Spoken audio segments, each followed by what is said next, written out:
Darshan and ಗ್ಯಾಂಗ್ನಿಂದ Renukaswamy ಕೊಲೆ ಪ್ರಕರಣಕ್ಕೆ ಸಂಬಂಧಪಟ್ಟಂತೆ ದಿನಕ್ಕಿಷ್ಟು ಮಾಹಿತಿಗಳು ಅಂತ ಸಿಗ್ತಾನೆ ಇದೆ. ಈಗ ಮತ್ತೊಂದು ಇಂಟ್ರೆಸ್ಟಿಂಗ್ ವಿಚಾರ ಬೆಳಕಿಗೆ ಬಂದಿದೆ.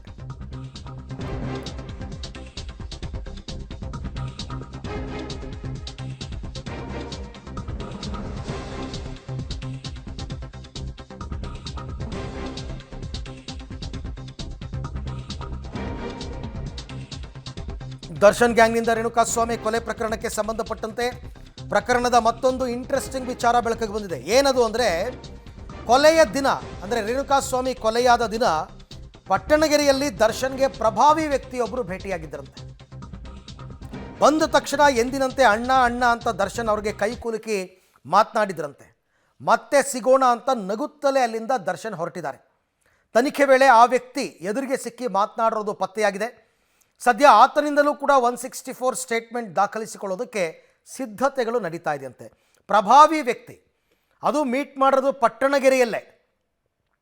ದರ್ಶನ್ ಏನಾದರೂ ವಿಚಾರವನ್ನು ಈ ಪ್ರಭಾವಿ ವ್ಯಕ್ತಿ ಹತ್ರ ಹಂಚ್ಕೊಂಡಿದ್ದಾರಾ ಅಥವಾ ಇಲ್ವಾ, ಈ ವಿಚಾರ ಗೊತ್ತಾಗಬೇಕಲ್ಲ. ಒಂದು ವೇಳೆ ಹಂಚ್ಕೊಂಡಿದ್ದಾರೆ ಅಂತಂದರೆ ಆ ಪ್ರಭಾವಿ ವ್ಯಕ್ತಿ ಪೊಲೀಸರಿಗೆ ಅದನ್ನು ಮೊದಲೇ ತಿಳಿಸಬೇಕಾಗಿತ್ತು, ಅಥವಾ ಇಷ್ಟು ದಿವಸದಲ್ಲಿ ಯಾವಾಗಲಾರು ತಿಳಿಸಬೇಕಾಗಿತ್ತು, ತಿಳಿಸಿಲ್ಲ. ಹಾಗಾಗಿ ಅವರ 164 ಸ್ಟೇಟ್ಮೆಂಟ್ ದಾಖಲು ಮಾಡ್ಕೊಳ್ಳೋದಕ್ಕೆ ಪೊಲೀಸರು ಈಗ ಎಲ್ಲ ಸಿದ್ಧತೆ ಮಾಡ್ಕೋತಾ ಇದ್ದಾರೆ. ಹಾಗಾದರೆ ಆ ಪ್ರಭಾವಿ ವ್ಯಕ್ತಿ ಯಾರು?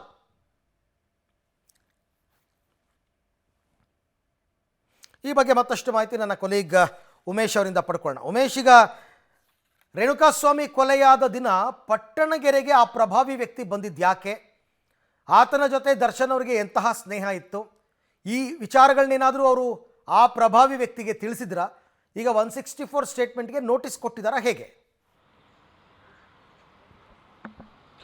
ಅರವಿಂದ್, ರೇಣುಕಾಸ್ವಾಮಿ ಕೊಲೆ ಪ್ರಕರಣದ ತನಿಖೆ ನಡೆಸ್ತಾ ಇರುವಂಥ ಪೊಲೀಸರಿಗೆ ದಿನಕ್ಕೊಂದು ಬೇರೆ ಬೇರೆ ರೀತಿಯ ಮಾಹಿತಿಗಳು ಗೊತ್ತಾಗ್ತಾ ಇರುವಂಥದ್ದು. ಅದರಂತೆ ಈಗ ಮತ್ತೊಂದು ವಿಚಾರ ಬೆಳಕಿಗೆ ಬಂದಿರುವಂಥದ್ದು. ನಟ ದರ್ಶನ್ ಏನೋ ಆ ರೇಣುಕಾಸ್ವಾಮಿಯನ್ನು ಅವತ್ತು 8ನೇ ತಾರೀಕು ಶನಿವಾರ ಏನು ಕೊಲೆ ಮಾಡ್ತಾರೆ ಇವರು ಗ್ಯಾಂಗ್ ಎಲ್ಲ ಸೇರಿಕೊಂಡು. ಆ ಕೊಲೆ ಮಾಡಿದ ನಂತರದಲ್ಲಿ ರೇಣುಕಾಸ್ವಾಮಿ ಏನು ಸಾವನ್ನಪ್ಪಿದ್ದಾನೆ ಅನ್ನೋ ಅಧಿಕೃತವಾಗಿ ಗೊತ್ತಾದ ನಂತರದಲ್ಲಿ ನಟ ದರ್ಶನ್ ಅಲ್ಲಿ ಶೆಡ್ನಿಂದ ಹೊರಗಡೆ ಹೋಗ್ತಿರ್ತಾರೆ. ಹೋದಂಥ ಸಂದರ್ಭದಲ್ಲಿ ಅದೇ ಏರಿಯಾದಲ್ಲಿ ಅಂದರೆ ಪಟ್ಟಣಗೆರೆಯಲ್ಲೇ ನಟ ದರ್ಶನ್ಗೆ ತೀರಾ ಆಪ್ತ ಮತ್ತು ಆ ಭಾಗದ ಒಬ್ಬ ಮುಖಂಡವರೊಬ್ಬರು ನೇರವಾಗಿ ಏಕಾಏಕಿ ಆ ಎದುರುಗಡೆ ಬರ್ತಾರೆ. ಆ ಸಂದರ್ಭದಲ್ಲಿ ನಟ ದರ್ಶನ್ ಕೂಡ ಸಾಮಾನ್ಯ ದಿನಗಳಲ್ಲಿ ಅವ್ರಿಗೆ ಯಾವ ರೀತಿ ಭೇಟಿ ಮಾಡಿ ಎದುರುಗಡೆ ಸಿಕ್ಕಾಗ ಮಾತಾಡ್ಸಿದ್ರು ಅದೇ ರೀತಿಯಾಗಿ ಕೈ ಕುಲುಕಿ ಮಾತಾಡಿಸಿ ನಗುನಗ್ತಾನೆ ಮಾತಾಡಿಸ್ಕೊಂಡು ಸುಮ್ಮನೆ ಈ ಥರ ಬಂದಿದ್ವಿ, ಬೇರೆ ಏನು ಸಮಾಚಾರ ಇಲ್ಲ ಅನ್ನೋ ನಿಟ್ಟಿನಲ್ಲಿ ಅವರೊಂದು 5 ನಿಮಿಷಗಳ ಕಾಲ ಅವರ ಬಳಿ ಮಾತಾಡಿಕೊಂಡು ಅಲ್ಲಿಂದ ಮುಂದೆ ಹೋಗಿರುವಂಥದ್ದು. ಪೊಲೀಸರ ವಿಚಾರಣೆಯಲ್ಲಿ ಈ ವಿಚಾರ ಕೂಡ ಗೊತ್ತಾಗಿತ್ತು. ಗೊತ್ತಾದ ನಂತರದಲ್ಲಿ ಪೊಲೀಸರು ಕೂಡ ಈಗ ಆ ಪ್ರಭಾವಿ ಮುಖಂಡ ಏನಿದ್ರೆ ಆತನನ್ನು ಕರೆಸಿ ವಿಚಾರಣೆ ಮಾಡಿದ್ದಾರೆ. ವಿಚಾರಣೆ ಮಾಡಿದಂಥ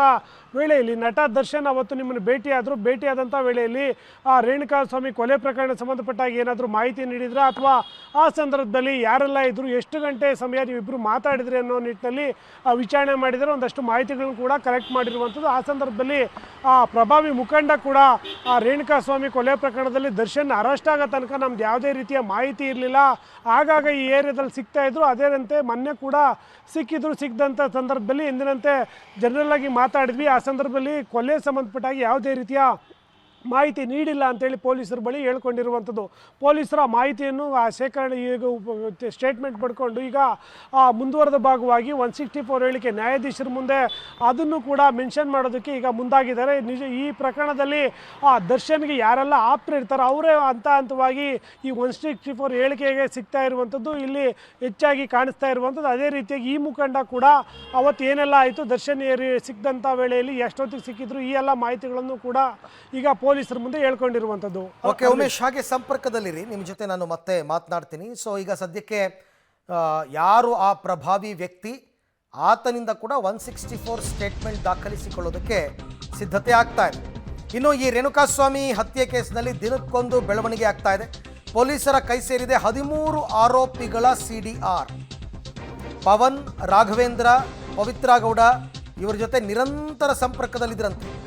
ಚಿತ್ರದುರ್ಗದಿಂದ ಕಿಡ್ನ್ಯಾಪ್ ಮಾಡುವಾಗ ರಾಘವೇಂದ್ರ ಅವರು ಕರೆ ಮಾಡಿದ್ದಾರೆ ಪವಿತ್ರ ಗೌಡಗೆ. ಪ್ರತಿಯೊಂದು ವಿಷಯಕ್ಕೂ ಪವಿತ್ರಾಳಿಂದ ಸೂಚನೆ ಸಿಕ್ಕಿತ್ತು. ಪವಿತ್ರ ಅಣತಿಯಂತೆ ಎಲ್ಲ ನಡೆದಿರ್ತಕ್ಕಂಥದ್ದು CDRನಲ್ಲಿ ಪತ್ತೆಯಾಗಿದೆ. ಯಾಕೆಂದರೆ ಎಲ್ಲರ ಮೊಬೈಲನ್ನು ಪೊಲೀಸರು ವಶಪಡಿಸ್ಕೊಂಡಿದ್ರು.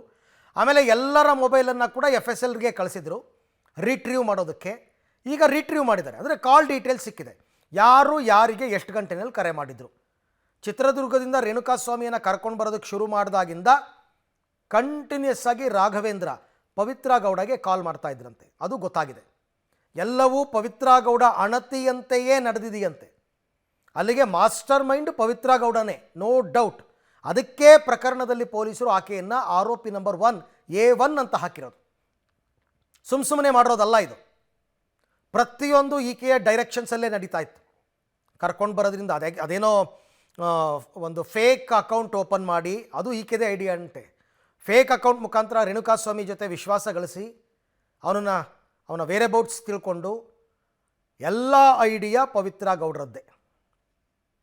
ಈ ಬಗ್ಗೆ ಕೂಡ ಮತ್ತಷ್ಟು ಮಾಹಿತಿ ನನ್ನ ಕೊಲೀಗ್ ಉಮೇಶ್ ಅವರಿಂದ ಪಡ್ಕೋತೀನಿ. ಉಮೇಶ್, ಈಗ ಸಿಕ್ಕಿರುವ CDR ಡೀಟೇಲ್ಸನ್ನು ನೋಡ್ತಾ ಇದ್ದರೆ A to Z ಪ್ರತಿಯೊಂದು ಕೂಡ ಪವಿತ್ರ ಗೌಡ ಡೈರೆಕ್ಷನ್ಸ್ ಅಂತಲೇ ನಡೆದಿದೆ. ಇಡೀ ಪ್ರಕರಣದ ಪ್ರಮುಖ ಸೂತ್ರಧಾರ ಪವಿತ್ರ ಗೌಡ ಅಂತ ಅನ್ಬೋದು. ಹಾಗಾದರೆ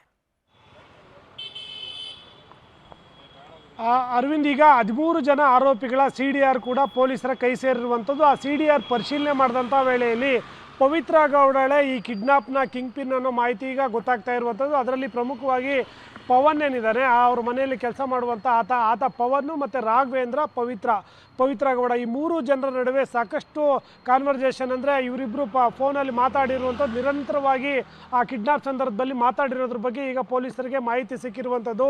ಚಿತ್ರದುರ್ಗದಲ್ಲಿ ರೇಣುಕಾಸ್ವಾಮಿಯನ್ನು ಕಿಡ್ನಾಪ್ ಮಾಡೋಕ್ಕೆ ಹೋದಂಥ ವೇಳೆಯಿಂದ ಹಿಡಿದು ಆತನನ್ನು ಪಟ್ಟಣಗೆರೆ ಶೆಡ್ಗೆ ಕರ್ಕೊಂಡೇನು ಬರ್ತಾರೆ ಅಲ್ಲಿವರೆಗೂ ಕೂಡ ಪವನ್ನು ಮತ್ತು ಈ ರಾಘವೇಂದ್ರ ಮತ್ತು ಪವಿತ್ರ ಗೌಡ ಮೂವರು ಕೂಡ ನಿರಂತರವಾಗಿ ಸಂಪರ್ಕದಲ್ಲಿದ್ದರು. ಅದರಲ್ಲೂ ಕೂಡ ಪವಿತ್ರ ಗೌಡ ಮತ್ತು ರಾಘವೇಂದ್ರ ಆ ಗಂಟೆಗಟ್ಟಲೆ, ಅಂದರೆ ಪದೇ ಈತನನ್ನು ಕಾಂಟ್ಯಾಕ್ಟ್ ಮಾಡುವಂಥದ್ದು, ಆ ಲೊಕೇಶನ್ ಕಳಿಸುವಂಥದ್ದು, ಈ ರೀತಿಯಾಗಿ ಇವರಿಬ್ಬರು ಕಾಂಟ್ಯಾಕ್ಟಲ್ಲಿ ಇದ್ದರು ಅನ್ನೋದು ಈಗ CDR ಅಲ್ಲಿ ಗೊತ್ತಾಗಿರುವಂಥದ್ದು. ಪ್ರಾಥಮಿಕ ತನಿಖೆಯಲ್ಲಿ ಆ ಕಿಡ್ನಾಪ್ ಮಾಡುವ ಪ್ಲ್ಯಾನ್ ಎಲ್ಲ ನಟ ದರ್ಶನ್ ಹೇಳಿದರು, ಅದರಂತೆ ರಾಘವೇಂದ್ರ ನಡ್ಕೊಂಡ್ರು ಅನ್ನೋ ಮಾಹಿತಿ ಗೊತ್ತಾಗಿತ್ತು. ಆದರೆ CDR ಅಲ್ಲಿ ಆ ಪವಿತ್ರ ಗೌಡಳೆ ಪದೇ ಇವರಿಗೆಲ್ಲ ಕಾಂಟ್ಯಾಕ್ಟ್ ಮಾಡಿ ಇವರು ಕಿಡ್ನಾಪ್ ಮಾಡಿ ಸಂಪೂರ್ಣವಾಗಿ ರೇಣುಕಾಸ್ವಾಮಿಯನ್ನು ಕರೆತರುವ ತನಕ ಇವರಿಬ್ಬರು ಸಂಪರ್ಕದಲ್ಲಿದ್ದರು ಅನ್ನೋದು ಈಗ ಗೊತ್ತಾಗ್ತಾ ಇರುವಂಥದ್ದು. ಹಾಗಾಗಿ ಈ ಪ್ರಕರಣ ಸಂಬಂಧಪಟ್ಟ ಹಾಗೆ ಈಗಾಗಲೇ ಚಿತ್ರದುರ್ಗ ಆಗ್ಬೋದು, ಬೆಂಗಳೂರಿನ ಪಟ್ಟಣಗೆರೆ ಆಗ್ಬೋದು, ಎಲ್ಲ ರೀತಿಯ CCTV DVRಗಳನ್ನು ಕೂಡ ಕಲೆಕ್ಟ್ ಮಾಡಿರುವಂಥದ್ದು. ಈಗ ಪೊಲೀಸರ ಬಹುತೇಕ ಎಲ್ಲ ತನಿಖೆಯಲ್ಲೂ ಕೂಡ ಪವಿತ್ರ ಗೌಡಳೆ ಈ ಕಿಡ್ನಾಪ್ ಮಾಡೋಕ್ಕೆ ಎಲ್ಲ ಸೂತ್ರಧಾರಿಗಳು ಅಂತ ಅನ್ನೋದ್ರ ಬಗ್ಗೆ ಈಗ ಮಾಹಿತಿ ಸಿಗ್ತಾ ಇರುವಂಥದ್ದು. Arvind. Okay Umesh, thank you ತಮ್ಮ ಎಲ್ಲ ಮಾಹಿತಿಗೆ. ಸೊ ಇವೆಲ್ಲವೂ ಕೂಡ ಚಾರ್ಜ್ ಶೀಟ್ನಲ್ಲಿ ಮೆನ್ಷನ್ ಆಗುತ್ತೆ. ಎಲ್ಲ ಆಯಾಮಗಳಲ್ಲೂ ಕೂಡ ಈ 17 ಜನ ಆರೋಪಿಗಳನ್ನು ಕಟ್ಟಾಕೋದಕ್ಕೆ ಪೊಲೀಸರು ದೊಡ್ಡ ಮಟ್ಟದ ಪ್ರಯತ್ನವನ್ನು ಮಾಡ್ತಾ ಇದ್ದಾರೆ.